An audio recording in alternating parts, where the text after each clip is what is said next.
حضرت آدم علیہ السلام سے پہلے زمین تھا یا نہیں؟ اگر تھا تو کیا کوئی مخلوق یا آباد تھا؟ اگر کوئی مخلوق آباد تھی تو کون سی خوفناک مخلوق تھی؟ اور اس مخلوق کی بجائے اللہ تعالیٰ نے آدم علیہ السلام کی تخلیق کر کے زمین پر آباد کیوں کیا؟ اور وہ مخلوق انسان کے آنے کے بعد کہاں آباد ہوئی؟ کیا وہ مخلوق آج بھی کائنات میں موجود ہے یا نہیں؟ اگر موجود ہے تو آج یہ خوفناک مخلوق کہاں آباد ہے؟ کیا انسان اس کو دیکھ سکتے ہیں؟ کیا یہ مخلوق انسان کے لیے ضرر رساں تو نہیں؟ آج کی ویڈیو میں ہم اس کے متعلق معلومات آپ کے ساتھ شیئر کریں گے۔ ایک بار یمن سے آئے ایک وفد نے نبی کریم صلی اللہ علیہ وسلم سے فرمایا کہ ہم آپ صلی اللہ علیہ وسلم سے دین کی سمجھ اور قلم کی ابتدا جاننے کے لیے آئے ہیں۔ تو آپ نے فرمایا کہ سب سے پہلے اللہ تعالیٰ کا عرش پانی پر تھا، پھر اس نے قلم پیدا کیا، اس قلم نے لوح محفوظ پر قیامت تک ہونے والے تمام واقعات لکھ دی۔ پھر آسمان اور زمین کو پیدا کیا گیا اور اس کی ترتیب یوں ہے۔ اللہ نے ہفتے کے دن مٹی یعنی زمین کو پیدا کیا، تو جب اللہ نے زمین کو پیدا کیا وہ کانپنے لگی۔ پھر اللہ کریم نے اتوار کو اس میں پہاڑ بنا دیا تاکہ زمین کو سہارا دے سکے، ایسے جیسے اس میں کیل ٹونکتی ہے۔ پیر کے دن اس میں درخت لگائے ہیں۔ منگل کے دن اللہ تعالیٰ نے بیماریاں، مسائل، تکالیف بنائیں، جبکہ بدھ کے دن نور کو پیدا فرمایا۔ جمعرات کو زمین میں چوپاہے بنائے اور انہیں زمین پر پھیلا دیے، اور پھر جمعہ کے دن عصر کے بعد آدم علیہ السلام کو پیدا فرمایا۔ اللہ تعالیٰ نے انسان کی پیدائش سے پہلے اس کے آسائشوں کے لیے ضروریات کی تمام اشیاء پیدا فرمائی، یعنی مخلوق کی ابتدا میں آخری نمبر پر انسان کو پیدا کیا گیا، اور نسل انسانی میں سب سے پہلے تخلیق حضرت آدم علیہ السلام کی تھی۔ انسانوں کی تخلیق سے پہلے فرشتوں اور جنات کی تخلیق ہو چکی تھی۔ فرشتوں کا اصل ٹھکانہ آسمان ہے۔ فرشتوں کو نور سے پیدا کیا، جبکہ جنوں کی پیدائش آگ سے کی گئی ہے، اور انسانوں کی تخلیق مٹی سے ہوئی، اور شیطان چونکہ جنوں میں سے تھا اس لیے اس کی تخلیق آگ سے تھی۔ ایک روایت کے مطابق حضرت آدم علیہ السلام سے 2000 سال پہلے جنات پیدا کیے گئے، اور جب وہ فتنہ و فساد میں حد سے آگے بڑھ گئے تو اللہ نے ان کی طرف فرشتوں کا ایک لشکر بھیجا۔ ان میں خوب مور کا آرائی ہوئی، انہوں نے جنوں کو تہز نیز کر دیا، اور جنات سمندروں جزیروں میں پناہ لینے پر مجبور ہو گئے، اور آج تک ان کے رہنے کی جگہ یہی جزیرے ہیں، کیونکہ شیطان جنات کا سردار ہے۔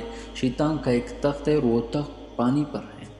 دنیا میں پہلے جنات کی حکومت تھی۔ اللہ نے جنات سے دنیا کی حکومت لے کر ایک دوسری مخلوق کو دینا چاہیے تاکہ جنات کا غرور خاک میں ملے۔ بالآخر رب ذوالجلال کا حکم فضا میں بلند ہوا، میں زمین پر اپنا نائب بنانے والا ہوں۔ اللہ نے فرشتوں کو اطلاع دی کہ میں زمین پر اپنا خلیفہ بنانا چاہتا ہوں، جو اختیار و ارادے کا مالک ہوگا اور میری زمین پر جس قسم کا تصرف کرنا چاہے گا کر سکے گا، اور اپنی ضروریات کے لیے اپنی مرضی کے مطابق کام لے سکے۔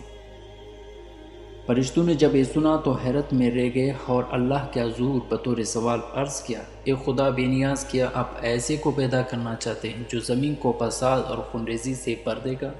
یعنی فرشتوں نے اس نہیں مخلوق کو جنات پر قیاس کیا، اور ان کے خیال میں یہ نہیں مخلوق بھی جنات کی طرح سرکش اور نافرمان ہوگی، اور بولے کہ ہم فرشتے آپ کی تسبیح و ذکر کے لیے کافی ہے۔ اللہ نے جواب دیا، آدم کے پیدا کرنے میں جو حکمتیں ہیں تم ان سے ناواقف ہو، بلکہ ہم یہ خوب جانتے ہیں۔ جب اللہ نے آدم علیہ السلام کو پیدا کرنا چاہا تو فرشتوں اور ابلیس سے کہا کہ میں ایک انسان بنانے والا ہوں، جب میں اسے ٹھیک طرح سے بنا کر مناسب شکل دے دوں اور اس میں روح پھونک دوں تو تم سب اس کے آگے سجدہ میں گر پڑنا۔ پھر اللہ نے آدم علیہ السلام کا پتلا بنایا اور پتلے کو کچھ عرصہ کے لیے ویسے ہی چھوڑ دیا، اور پھر جمعہ کے دن عصر کے بعد اس پتلے کو زندہ انسان بن جانے کا حکم دیا۔ حکم سنتے ہی وہ پتلا زندہ انسان بن گیا۔ اللہ نے حضرت آدم علیہ السلام سے کہا کہ جاؤ ان فرشتوں کو سلام کرو۔ آدم علیہ السلام کے پاس گیا اور ان سے کہا السلام علیکم۔ فرشتوں نے جواب دیا۔ پھر اللہ تعالیٰ نے حضرت آدم علیہ السلام کو علم الاسماء عطا کیا۔ اللہ تعالیٰ نے آدم علیہ السلام کو پیدا کیا تو فرشتوں کے سامنے پیش کیا اور فرمایا کہ آدم علیہ السلام کے سامنے سجدے میں گر جاؤ۔ تمام فرشتے سجدے میں گر گئے ہیں، مگر ابلیس نے سجدہ کرنے سے انکار کر دیا۔